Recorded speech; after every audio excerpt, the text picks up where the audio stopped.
Just had to get it in one more time. We're coming to you for the final time of the season to recap what was an awesome championship series between Texas A&M and Tennessee. Q, give me your initial thoughts on that. I did win the SEC Pick'em Challenge outright. I don't really know how. I mean, thanks to A&M for stealing game one, like I thought they had the best shot at. But Tennessee came back and slammed the door, and it was so bad for A&M. They lost their coach less than 24 hours later. What did you think about it? Well, I think the conference pick'em you rigged 2 weeks ago, so I kind of already knew I was going to lose that. I just got to figure out how to prove it. But yeah, we're going to call math error. Jim Schlossnagle math. That's what it was. Yeah, man, it's crazy. I actually feel bad. You know, I respect Tony V a lot. I'm not a huge Volunteer fan, obviously being a Gator fan. It's a respected rival.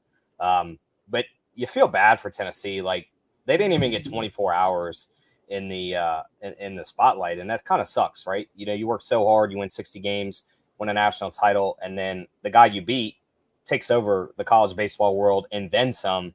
I thought it was kind of slimy, not only in the sense of what he did to A&M, but also to Volunteer Nation. You know, they deserve that, and it's unfortunate, especially because that was their first. Well, a guy coming to us live from Tennessee, and it's our special announcement. We are going to be adding to the team Mr. Nick Hathcote. You may know him best from the Betting College Baseball podcast, but he is going to be an awesome addition to our show. And with us now is Nick with a muted mic. Before you try to say anything, just want to make sure you know it's muted. Yeah, looking out. Micah, thanks for tuning in. Need that hat cute. We're working on that too. Micah, it's in talks as we speak. It's in the works. But nevertheless, let's get Nick's down in Tennessee Hills recap. What did you think of the championship series, Nick? Man, obviously as a Tennessee fan, it was a long time coming. It's kind of one of those things where you saw, like, as soon Tony V turned the program around so fast. Like, it just changed. Like, even through like the COVID year, even I believe the team was like 15-0, and everybody saw what was kind of happening. And then all of a sudden, a ton of draft picks on the next year. Then the 22 season happens. So it wasn't like if he was ever going to get one, it was sort of when. But yeah, it was an amazing run. Give it up to A&M though. Like, they fought. Like, even though they were like injured, outside of AJ Russell, Tennessee was definitely the more healthier team. But yeah, I mean, it was great to see that. And I like what Q said about Tennessee didn't get a ton of airtime the next couple of days, but you can't tell anybody in Knoxville that. Like, I don't know if you saw the parade where there was like 70,000 people out there, and it's like a little street in like downtown Knoxville. So yeah, it was awesome. And here in Knoxville, we have not forgotten, and it has not stopped getting talked about. I haven't forgotten about it either. I was able to cash a pretty penny on the Vols. Thank you for getting it done. Same. Jim Schlossnagle, though, that he did kind of steal the show with that move going to Texas. He's about as loyal as a Daytona stripper. I mean, what do you think? What are the expectations? I feel like it was a pretty lateral move. Why go to Texas? I do too. I think ultimately, up until the last couple years, I should say, or maybe even to the Jimbo years, A&M was kind of conservative in terms of spending. And then they obviously went all out on Jimbo. And then they really started spending money. I think everything is on Texas pass, right? And we know there's deep pockets in Austin. It's oil money. There's beyond oil money, and they're the blue blood of Texas, and we get that. But yeah, I think it's kind of a lateral move to say at this point. I mean, what he was able to bring at Texas A&M, the caliber players that they were able to bring. You're already in the SEC before Texas. You know, they already came out and said we would have matched and probably raised what Texas offered. They guaranteed him a stadium of like $80 million. Well, now there's reports coming they were going to get excess of $80 million. I mean, they were giving this guy the world. And I mean, when you look at Texas, their baseball field's not that great in comparison. You don't have one on the horizon that we know about. You know, it's similar money. Why not stay where you're loved? You have momentum. You have no ties to Texas or Texas A&M, so why make the jump? I mean, unless you're trying to touch them all, maybe give Baylor a call next year at Texas Tech, and we'll get that train rolling too. But I think it was a lateral move, and I don't get it. I don't think Texas is as dominant as people think they are. What's up, Crutch? Yep, one more for old time's sake. Nick, what do you make of it? Yeah, I'm with Q on this. I guess I get it a little bit, and maybe working for your best friend, as he said, just is that big of a deal to him. But yeah, I think it is fairly lateral, especially since A&M said they'd match it. He had him rolling. Like, he's got fairly high recruiting classes coming in as well. So it's not like this team was going to, after losing a national championship, go anywhere. And the team was fairly young. Like, they're not even losing a ton to the draft. He's probably got the guy who has a chance to go 1-1 next year. So and then you got Grahovic. Yeah, Grahovic, who might go like in the top 5 the following year.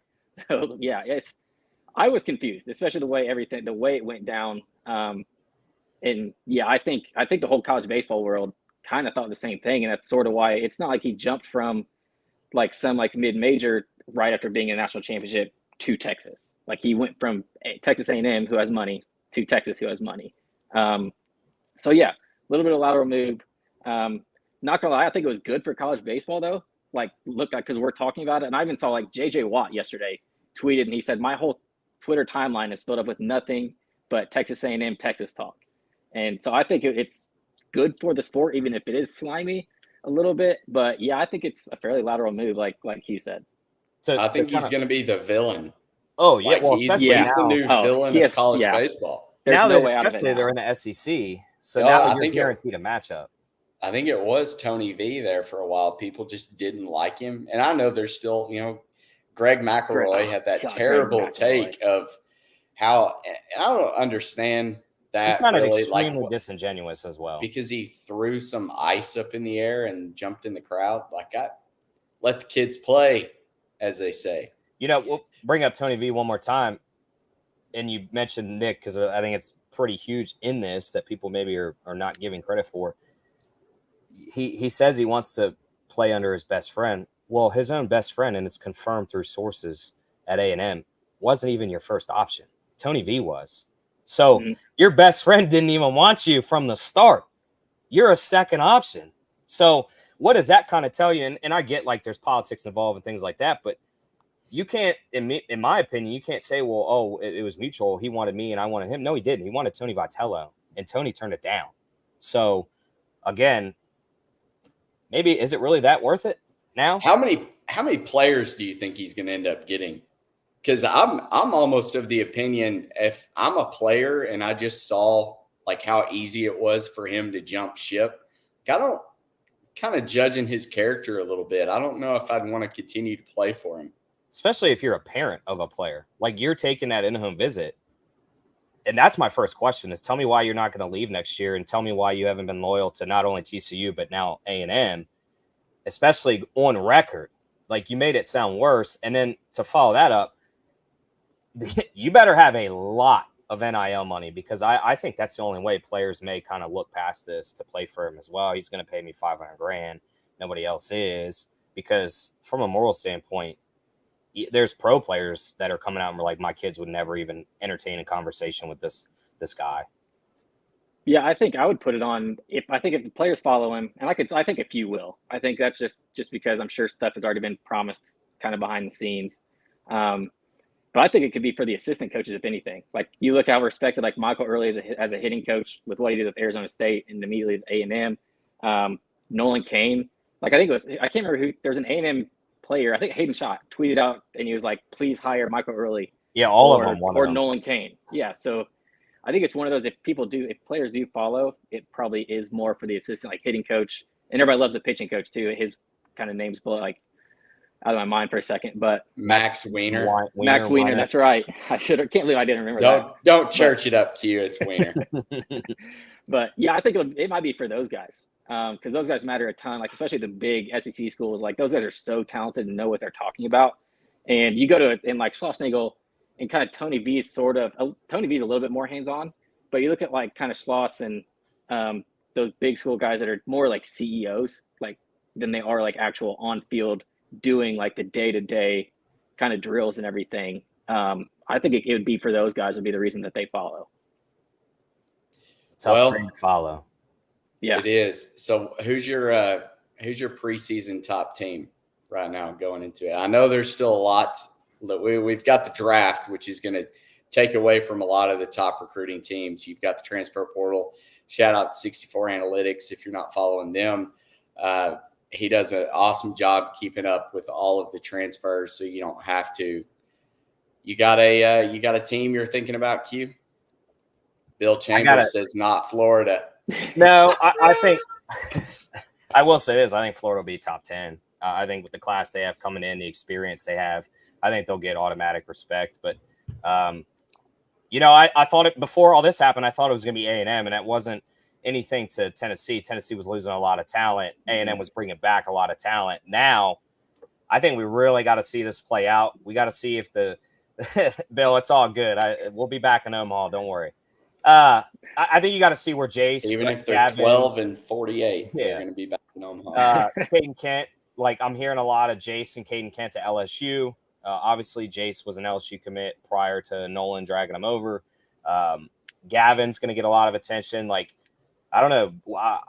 You really haven't, obviously, because of the championship, seen who maybe Tennessee is going to throw money at now that they have the ability to start scouting and making some phone calls. So it's really hard to tell. I will say this. I think LSU will be up there. Georgia will be up there. Florida. I think Arkansas once again. It's going to be SEC heavy again. Yeah, I think I would go maybe if you go the most predictable one might be Florida State. But it depends on what the offense can do, because they're going to lose offense. But you look at what they're getting back on the pitching staff. That's going to be one of the top pitching staffs in the country. So that might be maybe where I would lean. If I had to pick one right now, I'm with Q where it probably would have been A&M, because like I mentioned earlier, they were a young team and getting their best guys back. So it'll be tough to tell, especially like we said, until especially these big guys from A&M figure out where they're going. There's a couple guys that I know of that haven't entered the transfer portal yet that still are going to, and it all depends on where they end up. Because you mentioned Tennessee, they're losing basically 6 of their 7 position players, but they're bringing in 5 of their freshmen that are coming in are in the top 150 in the draft this year. So then it depends on what guys actually get on campus. So I don't think it'll be Tennessee, even though they just won the Natty. It's one of those after the 22 team, they had to replace the whole team. It's just tough to do, especially in the SEC. There's such a learning curve of guys that if you haven't played in the SEC before, it's going to take some time, no matter how talented you are, whether even if you're a freshman or sophomore, it's going to take time. So, yeah, I think I would probably say Florida State right now if I had to pick one. Well, I had planned a new 3 up, 3 down where we went over our best and worst bets of the year, but I didn't have time to do it. I'm sitting here overlooking the Bahamas. That's why the format looks a little different. I'm on my laptop instead of my desktop. Ron, thank you. Hell of a season for you too, because you are the one that gave us the idea for the SEC Pick'em. See you for football season. We will dabble in that. But one, I've just got to eat the UConn plus 1.5 over Florida State in the regional or super regional where they lost 24-1. That was probably the most laughable. And then I had Hagen Smith several times for a lot of units. That was just kind of automatic there until the end of the season. But definitely Tennessee was my biggest cash of the year. So thanks to them. Q, you remember any of your best bets or worst bets you made all season? Yeah, obviously Tennessee cashed several tickets, so that they've got to be the top by default. But I think, I'll be honest, it was a more recent one that I can remember. It was UVA in game 1 of the College World Series. They're up 3-1 and you lose 4-3 over a double bonehead mistake. That was pretty tough to watch in person. And then I would say up there was I took Florida money line when Jace Laviolette decided he was going to scale walls and rob a home run. And it happens that they would have been up 4-3. So that was pretty tough. Well, I think you could take all of your losses and total up the scores, and they're not going to be a 23-run loss. No, I didn't have any on record to that. That was funny. You can't do anything but laugh right there. Yeah. Nick, you got anything worth mentioning? I'll go back to a future for you, preseason future. So I had Coastal Carolina to win it all. And looking back on that, it was one of those like, hey, coach is retiring. Gary Gilmore's final We all year. had that one. Yeah, Gary Gilmore's final year. You assume like I think I had them to make Omaha, and I had them to win it all. So that one hurt a bit, and because they weren't even close. Like I don't know what happened to them about halfway through the season, but they just fell off a cliff and ended up not being anywhere close to as good as I thought they were going to be. Crutch, absolutely. Jonathan Santucci and Ryan Johnson. That was tough. The DBU I had that one too, moneyline parlay. I think everybody in college baseball had that I one. think so. Disappointing showing for both of them. Yeah. That was terrible. We had some good wins, though. There was a lot of good midweek spots that we picked up. You know, Nick, I think you said you did with futures like 50 units this year. And then Matt, 65, and I think I finished at 60 or something like that. So I would say the few bad losses we have were made up and then some. There were funny losses. The ones. Yeah. At least yours were, like one-run games. Well, I mean, that's really all I've got, unless you guys have anything else you want to talk about. Again, Nick, the big surprise, if you're just now hopping on, we've gotten several other viewers. Nick joins us from Betting College Baseball Podcast. He's going to be a great addition to the team, and we're looking forward to bringing you even better coverage next year. But 2024, man, it went by really fast, in my opinion. Yeah. But what a hell of a season. Yeah. Hey, we did good, and we'll do better next year. That's what I always say. So, Nick, we're excited to have you on. I think you bring good things to the show. It's going to be exciting. We got some stuff in the works. Who knows? Maybe there'll be multiple shows. I don't know. We'll see. We'll see. Yeah, Nick. I just want to say, yeah, I'm extremely excited to be with you guys moving forward. Love all the improvements that were made to the website in this year alone. That kind of speaks volumes to even from where the website was at the beginning of the year to where it ended up at the end with all the predictive analysis and everything. I think it's great and can't wait to be part of it. Well, I hear classical music going on. The room ghost of the room keeps turning on the TV, but I've got a beach and a cold beer calling my name. So for Nick, Quentin, Smitty, and the other Nick that runs the website, couldn't do it without him. Thank you guys for another successful season, and we cannot wait to cover college baseball again next year, but we'll be here in the fall too to cover college football. So thanks for tuning in. We'll see you next time.